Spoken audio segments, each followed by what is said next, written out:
Engineers, last lecture में हम लोगों ने पाइपलाइनिंग और पैरेलल प्रोसेसिंग के बारे में देखा था और हम लोग फ्लाइंस क्लासिफिकेशन पढ़ चुके थे। तो इसके बाद हम लोग पाइपलाइनिंग के जो कंसेप्ट बच गए हैं वो हम लोग कवर करेंगे इस वीडियो में। तो पाइपलाइनिंग बेसिकली होता क्या है, जैसे कि हम लोग एक रियल लाइफ एग्जांपल लेते हैं। एक कार मैन्युफैक्चरिंग कंपनी है जिसमें हमारा कार बनता है, ठीक है। तो उसमें है हमारा एक कार बनाने में 24 लोग लग रहे हैं।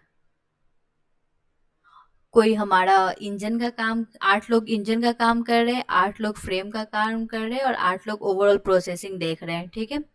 तो एक कार बनाने में हम लोग को 24 लोग लग रहे हैं। अगर हम लोग को 2 कार पैरेलली बनाना है, मतलब 2 कार साथ में बनाना है, तो हम लोग को कितने लोग लग जाएंगे? 2 कार अगर हम लोग को साथ में बनाना है तो हम लोग को लग जाएंगे ओवरऑल 48 पीपल, जो कि highly wastage of human efforts कह सकते हैं, या फिर हमारा है ना पैसे की भी और टाइम की भी और हमारे रिसोर्स की भी ये टोटली बर्बादी है। तो इस चीज को रोकने के लिए पाइपलाइनिंग लाया गया। पाइपलाइनिंग में क्या होता है, पाइपलाइनिंग में ह्यूमन रिसोर्स कम लगते हैं, फिर जो भी मशीन रिसोर्स ओवरऑल कम लगते हैं, ठीक है, और ज्यादा हम लोग को आउटपुट मिलता है। तो जैसे कि हमारा यहाँ पे एक कार बनाने में 24 लोग लग रहे हैं, 8 8 8। तो ये 8 लोग जब अपना काम कंप्लीट कर लेंगे तो ये चले जाएंगे अगले कार का इंजन वाला काम करने, ये 8 लोग।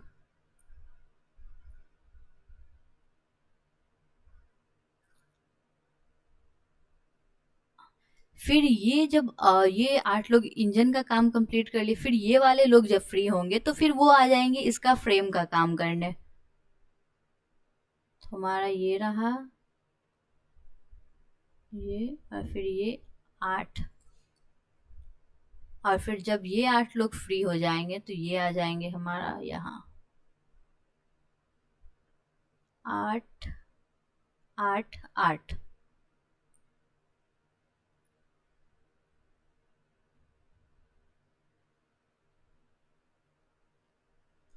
एक मिनट।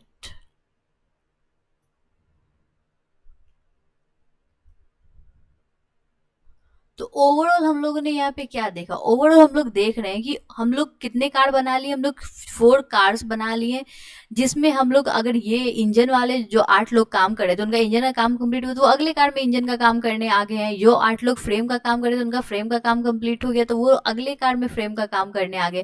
तो इस तरह से ओवरलैपिंग मैनर में काम हो रहा है कि अगर इसका फ्रेम का और प्रोसेसिंग का काम चल रहा है तो इंजन वाले का दूसरे में काम चल रहा है। और ओवरऑल हम लोग को अब 4 कार बनाने में कितने लोग लगे? 48 लोग लगे। 8 8 8 8 8 8, मतलब क्या 48 लोग हम लोग को लगे, तो 4 कार्स बन गए।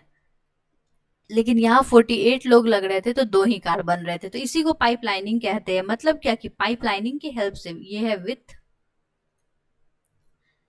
पाइपलाइनिंग, पाइपलाइनिंग की हेल्प से हम लोग ओवरलैपिंग मैनर में है ना काम को कर सकते हैं, ठीक है। ओवरलैपिंग मैनर में यहाँ पे हमारा कार बन रहा था। One pipe output connect as input to other pipe, एक पाइप का आउटपुट जो है एज अ इनपुट दूसरे पाइप में लगेगा। Pipeline processor takes continuously new inputs, pipeline processor continuously new input लेता है एक इंड से before completion of previous input. Previous input जब तक कंप्लीट होगा उसका प्रोसेसिंग, उससे पहले ही ये हमारा नया इनपुट लेता है और अदर इंड पे हमारा प्रीवियस इनपुट का आउटपुट देता है।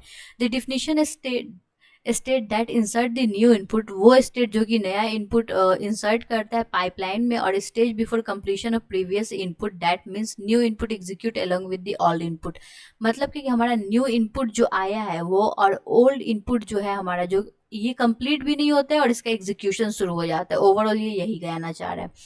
Therefore, pipeline process execute instruction in overlapping manner। इसका क्या मतलब हुआ? पहला कंप्लीट नहीं हुआ, दूसरा स्टार्ट हो गया, इसका मतलब ये हुआ कि ये ओवरलैपिंग मैनर में इंस्ट्रक्शन को एग्जीक्यूट कर रहा है।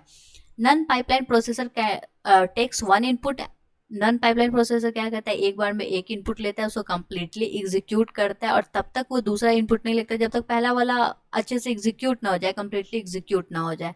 इसलिए ये ज़्यादा टाइम लेता है, ज़्यादा रिसोर्सेज लेता है। लेकिन वही पाइपलाइन प्रोसेस में क्या होता है, वो ओवरलैपिंग मैनर में करता है, एक को एग्जीक्यूट करते ही रहता है फिर दूसरे को करना शुरू कर देता है। मतलब कि पहले वाले 8 लोग जो इंजन बना रहे थे वो पहले कार का इंजन बना करके फ्री हो चुके हैं, तो उस 8 लोग को अगले कार का इंजन बना, लेकिन पहला तो कार बनना फिनिश नहीं हुआ ना। तो इसी कारण ये जब हमारा पाइपलाइन जो होता है वो ओवरलैपिंग मैनर में वर्क करता है, इसलिए वो हमारे लिए यूजफुल है।